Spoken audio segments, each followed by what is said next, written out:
As the change in lumber prices drives up the costs from homeowners to large contractors, many are concerned about what they are seeing and are asking, when will it get better?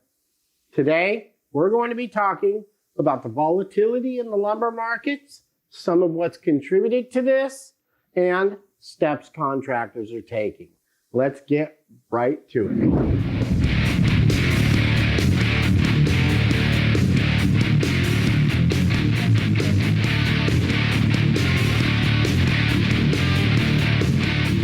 For those of you that are new here, my name is Sean Tolan, and I am your Portland journalist for Construction Business Television. We are on LinkedIn, Facebook, Instagram, and as you can see right here on YouTube. If you haven't had the chance to do so, please hit the like, share, and subscribe button below, and don't forget to hit that notification bell. Now, let's get back to it. Lumber reached a 52-week high of over $1,000 in 2021.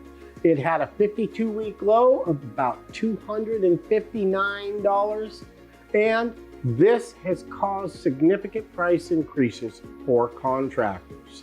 Now, what does this price mean? I want to talk to you a little about that.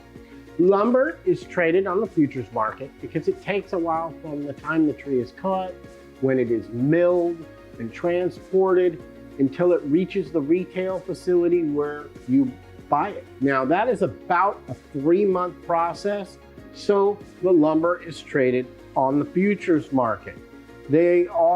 Now, the lumber price that we're talking about, whether it's $1,000 or $259, that is calculated per 1,000 board feet. And the cost to build, whether it's a DIY project, materials used in manufacturing, residential housing, or a multi-million-dollar construction project, are affected. Now, the reason for the shift in price has everything to do with supply and demand, folks. When the available inventory diminishes and the demand goes up, this is a simple rule of economics. Lumber saw a number of mitigating factors in the supply chain that were driving up the price. In many states, the pandemic caused the shutdown of many lumber facilities that were processing and milling the lumber. But it wasn't just American lumber mills shutting down. COVID-19 was all over the world. And this was affecting lumber producers in Germany, in Switzerland, in China. Now, Canadian lumber saw tariffs in 2020 that were increased to 20%, that were initially stated by the folks that were instituting these tariffs that they were going to protect American producers. This drove up the cost. Then we had the wildfires devastating millions of acres. We had pine beetle infestations. And so you can see when the supply chain becomes limited, this drives the price up. Then you have the demand. Demand is particularly high in residential building. We saw the housing market in 2019 see 10 to 20% gains that have continued on into 2020 and 2021.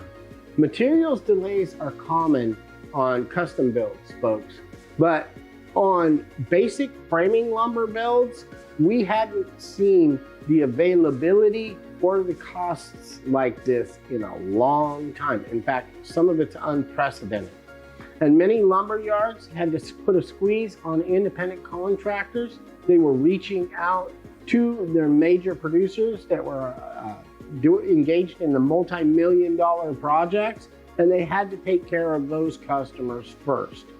Now, this also put a squeeze on the independent contractors because it caused delays, cost overruns, and so much more when they could not get the available supplies to complete the project. According to industry experts, by the end of the year, we could see the price come down right around $750 per 1,000 feet, but it's still nowhere near the $259 mark we saw. And unless something major happens, the experts are saying that they do not expect that price to drop below $500 again. Now, when you have all of these different issues between supply chain, and we also have the increased demand out there in the market, you have to ask yourself, what do we do? Well, some folks have switched to alternatives, like hardwood alternatives, as the price gap is less significant now. Many contractors have had to request to alter their projects that were already underway.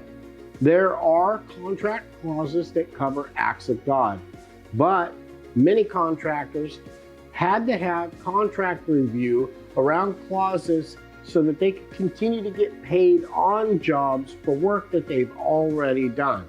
For this, it requires some sort of legal assistance, and I want to be careful to say, folks, I am not a financial or legal advisor. I'm just bringing you the news on some of the measures that the contractors are taking out there. So, contractors have begun to rely less on individual suppliers. They have begun to reach out and try and find multiple suppliers to drive the costs down.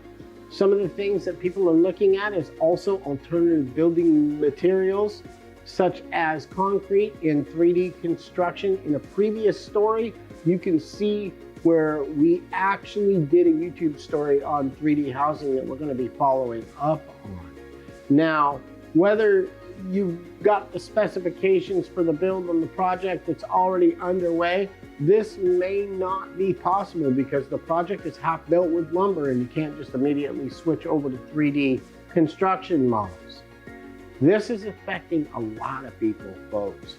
Whether you're doing a DIY project, a small independent contractor, or you're a multi-billion-dollar firm, these are affecting the bottom line, these prices. So also, I want to say thank you for watching today. At CBTV Portland, we're here to bring you the news and information that is making a difference in the lives of the people that we serve. This has been Sean Tolan from Portland, Oregon, saying thank you so much for watching and have an amazing day.